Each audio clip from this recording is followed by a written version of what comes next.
Dear Final Girls, you don't have time to read this, I know. You're probably in the third reel already. Most of your friends slaughtered, a mascara shape stalking you, always there when you least expect it. Soon you're gonna have to rise to a level you didn't know you had in you. Only you can rebalance the world, temporarily.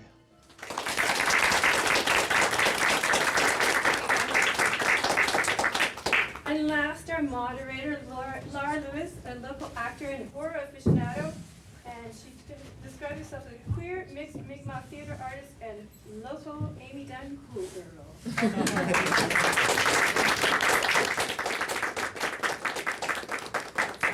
I just want to say maybe that was a very brief introduction, and I was trying to parse out something for your bio, but I would like you guys to choose how you would introduce yourselves, please. And maybe start, same order we came in.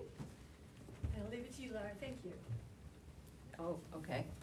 Hi, yeah, I'm Nicole. I'm a local filmmaker, writer, director, producer, actor, costumer, and I fucking love bad horror movies.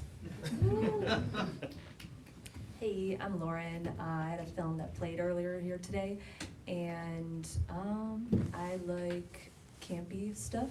I also like fancy, smart people horror films too, but I'm not gonna lie, I very much love campy, Tim Burton-y, 1930s-y stuff. Hi, I'm Yaayaa Adams. I'm from Toronto. I'm a new actress, kind of an actress by accident, but I started off with the series The Next Stop, and I'm in the film The Last Video Store that will be screening tomorrow. Hi, I'm Megan. I'm from Vancouver, BC. I've worked as a stunt performer in the film industry for about 8 years now, and I'm here with my husband, Ken, and we love making action films together. Hi, I'm Lara. I'm mostly a theater artist and also watch a lot of trash. Great, okay.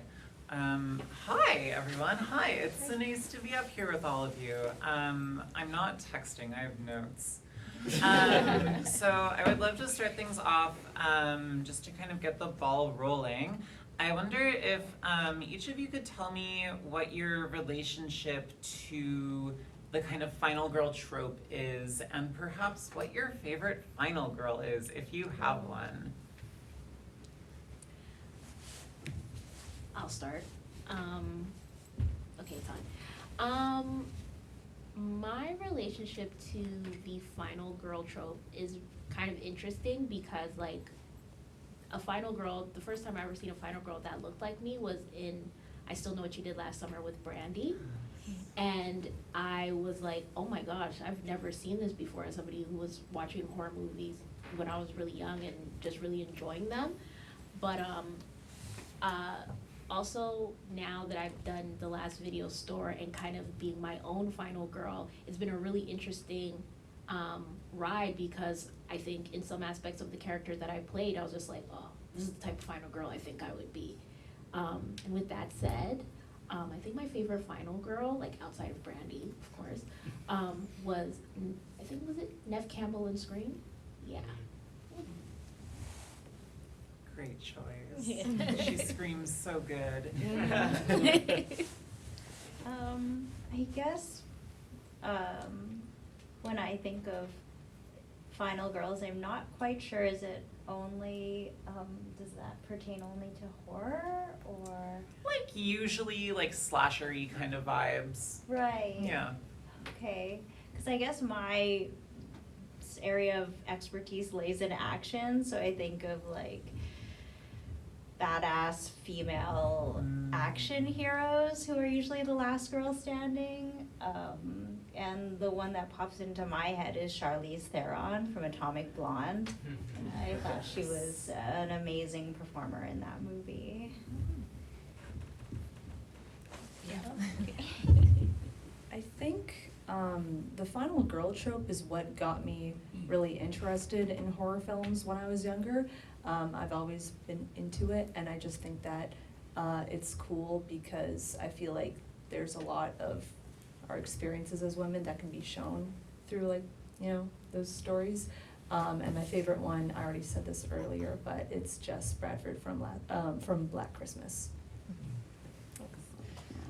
I feel like I have a complicated relationship with the final girl trope. I just feel like it kind of is one of those things, it's like, it's the best we've got.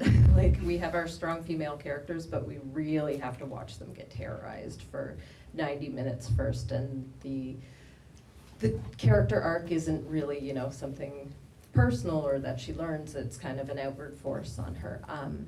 But yeah, I love horror movies, so I would have to say Jamie Lee Curtis. That's great. Jamie Lee Curtis, there's so many to choose from. Yeah, I would love to open up the table to kind of just give like a general initial response to what we just saw. That lovely little episode. I guess I'll start. It's gonna be like my second time watching this, because first time I was lucky enough to get the screening of this, and I think my first onset I was just like, I don't even understand what's going on in this film, but okay. So now watching it again with like fresher eyes, I think my initial reaction is like, you know, to your point with the final girl trope, it just always feels like, even like the violence in and around it, it just feels like it has to happen a particular type of way. Like, it's very like, it feels as if though there's a weird voyeurism around it that I'm just kind of like, this has to look different, because it feels like, again, the final girl is always being terrorized. It doesn't feel like there's a real story arc. But I think what was interesting towards the end was when the author was explaining how to get rid of this slasher, which I was just like, that could actually be interesting down the road if like if whoever this final girl comes to be, they already have this type of information, so she's not going into the film like kind of unknowing or a little bit like ignorance is bliss, but she's kind of like, oh, I know exactly what this looks like.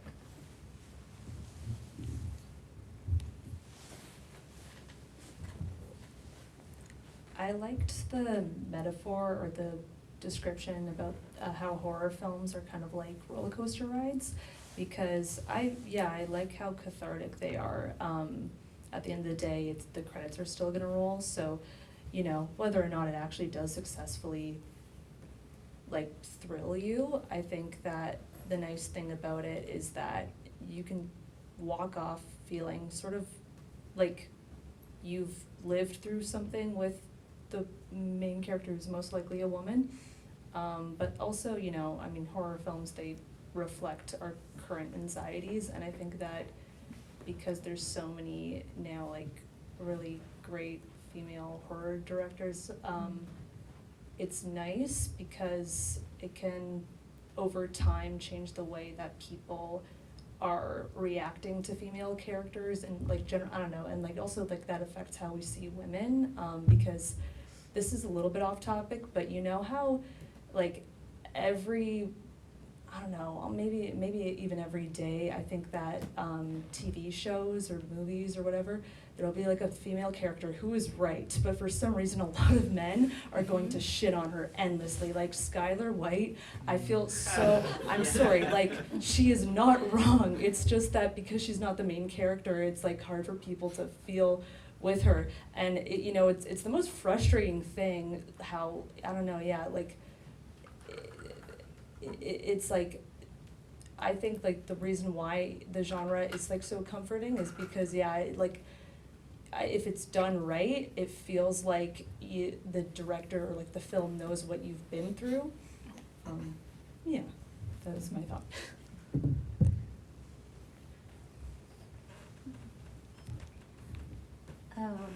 One thing I thought that was interesting, I kind of felt the same way you did, where when I first was sent the documentary, I thought it would be like a compilation of these iconic final women, and it wasn't.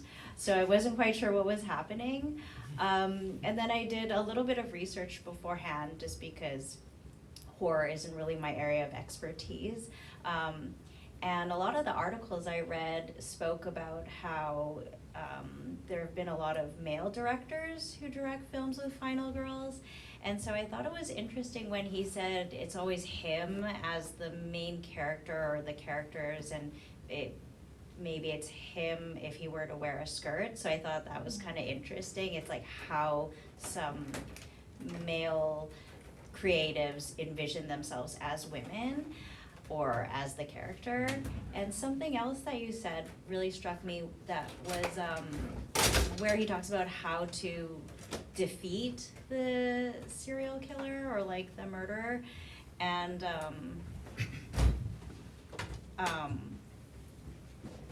oh, it just like slipped my mind what I was gonna say. Sorry, it'll come back to me. But yeah, it was something to do with what you said about how that would be an interesting, defeating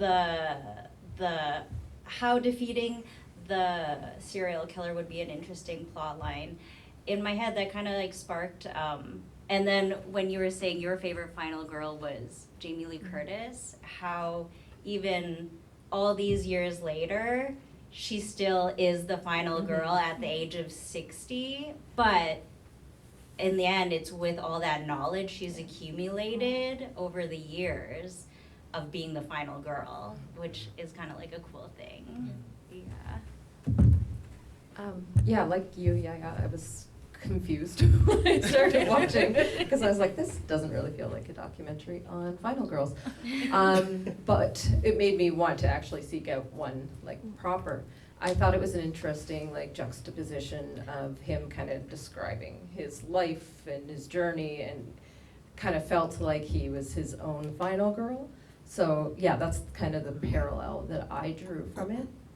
Yeah, I think I will seek out an actual documentary on it.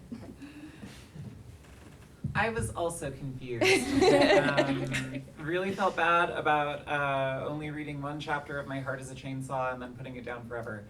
Yeah, kind of going off what you were saying, Yaayaa, we had this big boom of slashers in the 70s and 80s and like this real heyday of final girls, and since then we've kind of like moved into this like self-aware like meta horror final girl, and I wonder if you folks think that that is like the same kind of trope just with like a new skin, or do you think that final girls are something that we can still see in the same recognizable way in films that are being made today? I think, yeah, the final girl trope is changing, and I think it has a lot to do with women entering the horror space, more like in the side of production or writing and directing. And I think it's also audiences want to see a different final girl. They don't want to see somebody helpless and stupid and then watch her be strong. They want someone that starts strong. So yeah, I think it is changing just based on a need for the market.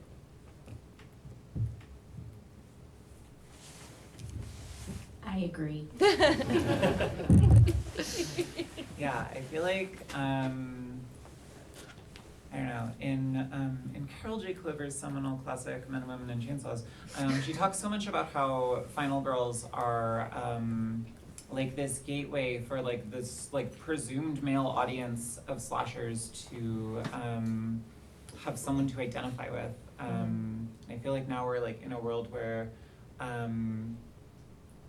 getting men to identify with people isn't necessarily the top priority of every film being made, which is great, I think. I wonder what you folks think the future could look like for final girls. I think they're a lot more evil now, and I like that. While this, was made by a male director, I think Pearl is fun because she's just kind of evil. And I think it's just, I think that's great. I also agree. Also, along with being a little bit more evil, I think they're smarter. I think they're more quick-witted. I think they're coming off the bat super aggressive, because it's kind of like, as you said, in the past, we've seen the final girls kind of be like, oh my god, I can't believe this is happening to me. And now it feels like, okay, this is happening, how do we figure this out and get this motherfucker out of here? So I think that, but I also feel like who the final girl looks like is also going to look different as well, you know, because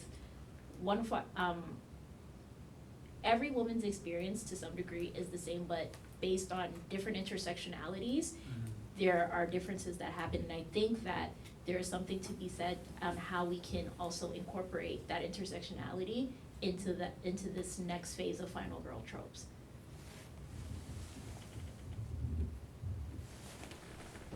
Yeah, I think that's a huge slay. Something that noted man, Stephen Graham Jones, said in this that stuck with me. It was that analogy to like good and evil being like a bead on a string. And when one of our hosts questioned before the screening began, like whether or not final girls are feminist or not, I like to think of things being feminist or not as like, yeah, kind of being like on a bead on a string, like being part of like a spectrum. So I guess my question for the panel is, do you think that they're, not do you think that it is or is not feminist, but do you think that there is feminism in the figure of the final girl?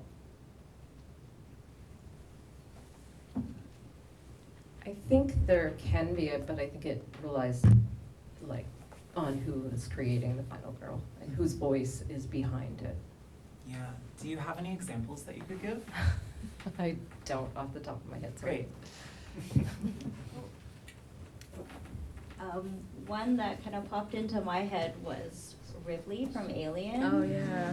How Yeah. she's this smart, badass, strong female, but at the end she's in her underwear defeating the alien. And if it would have been a male character that was casted, would he have been running around in his tighty whities, or No chance. why did she have to be in her underwear? But she's so cool and so badass. That kind of popped into my head. It's so interesting. Yeah, like, cause one of the IMDb trivias that live rent free in my head is this story that like allegedly, I don't know if I believe it, that like allegedly all of the characters in Alien were written like without a specific gender, but then it's like even if that's true, even if you write a character without a specific gender, then you don't necessarily film them like they don't have a specific gender, you know? Right. Like there's still like gazes within like all of the layers of production. I heard actually that, like, because I had heard about that on IMDb trivia, I heard it's actually not true, and that the producers said, they were like, so initially they wanted the main character to be a man, but then I forgot who was pushing for it to be Sigourney Weaver, and then the producers were like, wait, that's actually really depressing, a woman saving the day? That's so depressing, that's really dark. Yeah. The truth is so much worse. Yeah, circling back around, I was wondering if the rest of the panel had any thoughts on like feminisms within or around the final girl trope.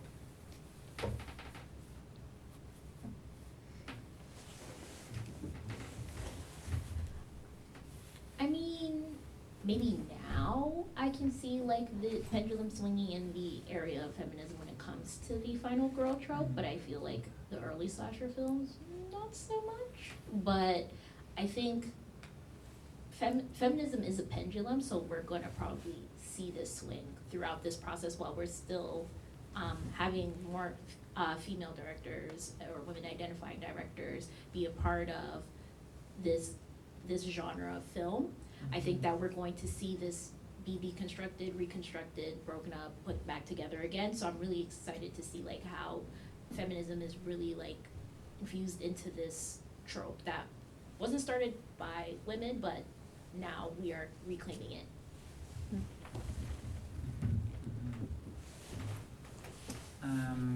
Yeah, I think it's so interesting, like, how ideas of feminism change over time. Like,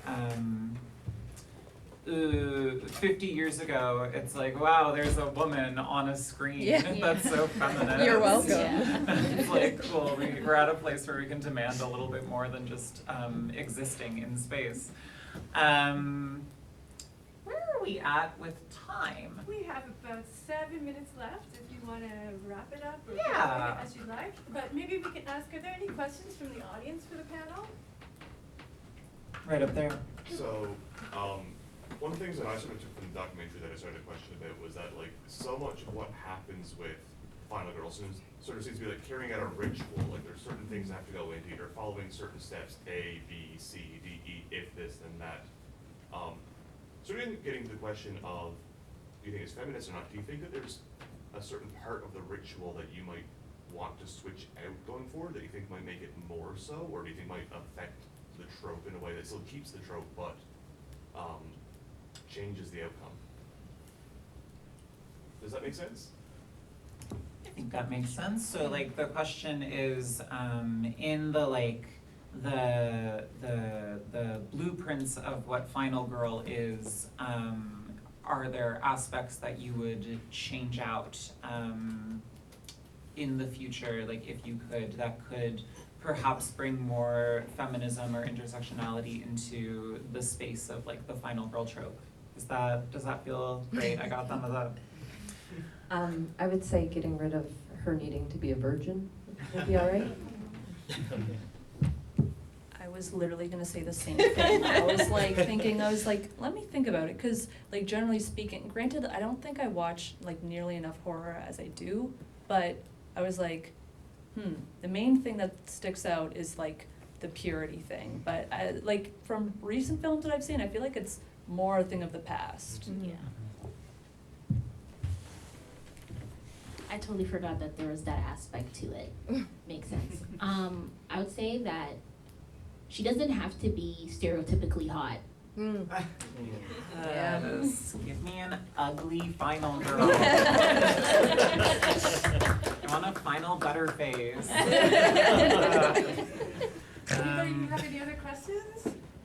Yes, right there. I actually kind of have one that's a little bit in relation to that, I think, because, and maybe I could be wrong, but I think like an issue that sometimes occurs with the Final Girl, as sort of alluded to in the documentary and other sources, is that there is a certain hierarchy to it, right? You have like the girls who like deserve to survive, and then the girls who don't. And I guess I'm wondering, what are your thoughts on that? And is there like a way to like sort of avoid or like disregard that aspect of the Final Girl trope? Okay, so that's a really good question. Until society feels like certain girls deserve this and certain girls deserve that, I think that sort of trope will always kind of be around, because if we're looking at things as a direct reflection, this is something that's always happening.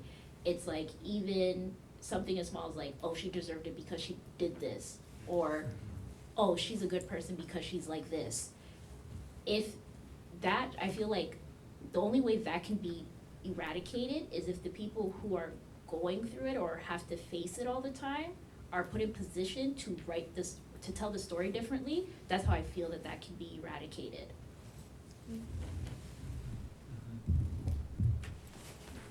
Kevin. Oh, sorry. I was gonna say that's a really good point. When I was doing some research, one of the articles said, oh, the Final Girl was invented as a form of feminism to show that women don't always have to be the victim.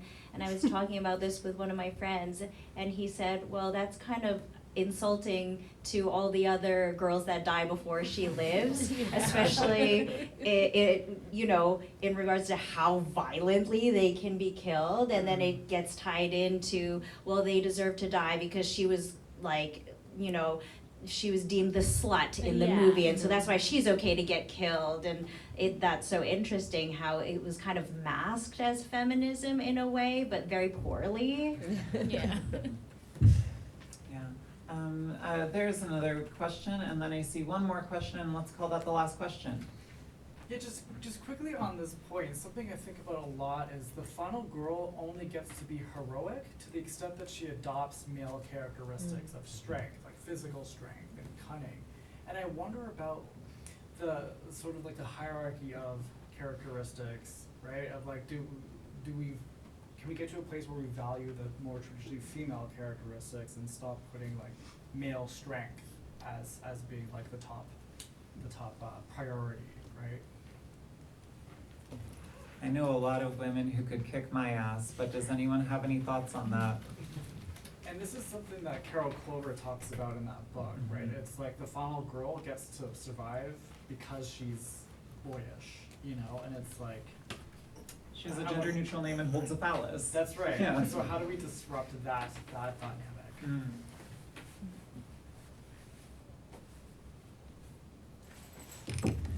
I'm gonna push back on you a little bit. Okay, so because you did mention she'd have to turn boyish. For you, what would you think would be like a female trait that would be like, yeah, she would use this in this particular way to get past this slasher? I'm thinking of collaboration in particular. The way that like a group dynamic would triumph over an individualist and physically strong manner. So instead of a final girl, it's final girls. Yeah. Interesting. I love that movie.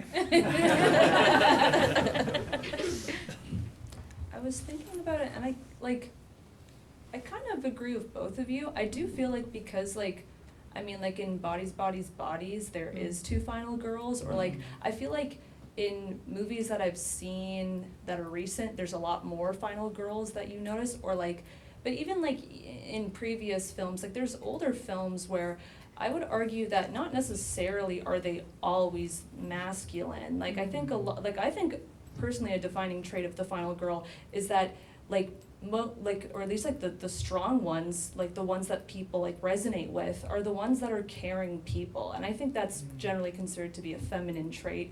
But then also, I mean, it's a little bit hard for me to like fully understand it, just because I guess I grew up with some aggressive women that are like not going to be pushed around. So I think that, I don't know, I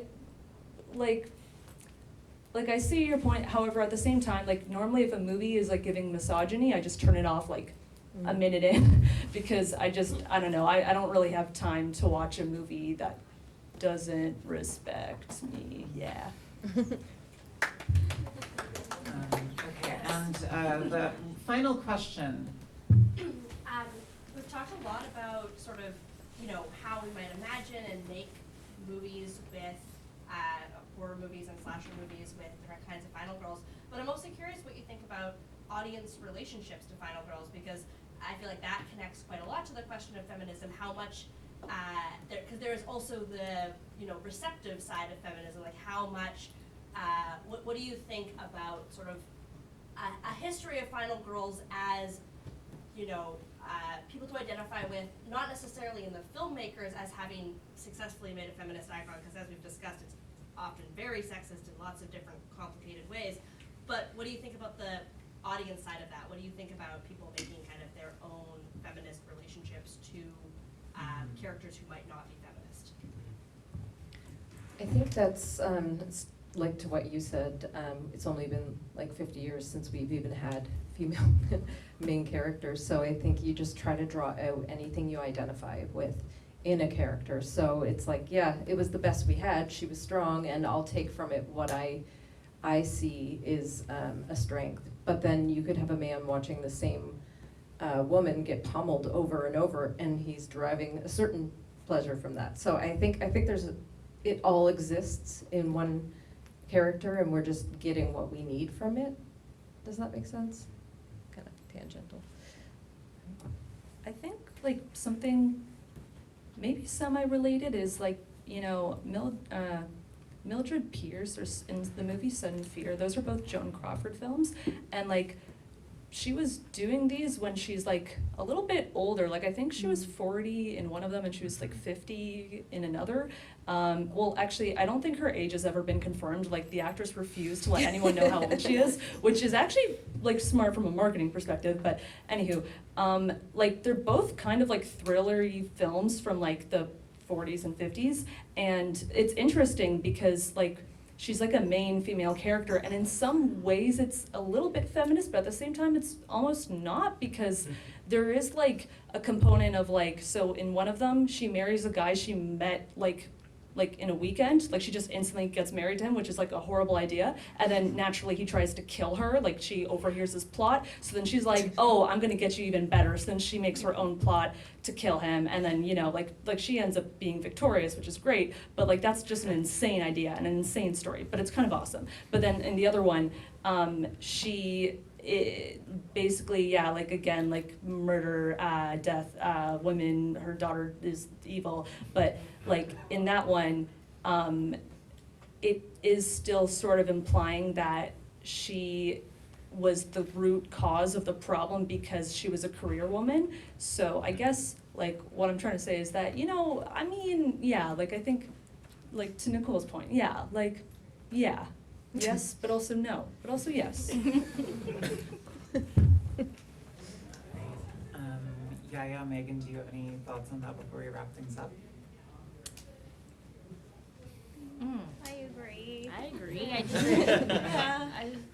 I agree. I just feel like also the audience has to also figure out, well, not figure out, kind of figure out, check themselves on like how they see feminism and how they see the final girl and how she's presented, because I think a lot of the times it's like, yes, they'll be like, we'll say we need more female directors, women, etc., representing the films and stuff on the back end, but I think us as an audience, we also have to also rewire our mindset as well. Yeah, I think like for example, how my mom would experience watching something and how I would be different because we're of different generations. So it will continue to evolve. Totally, yeah. Thanks.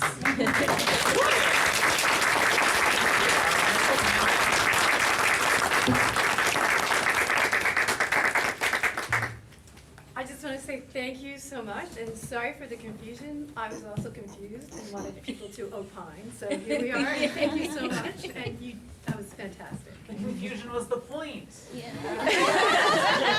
A little bit. Great.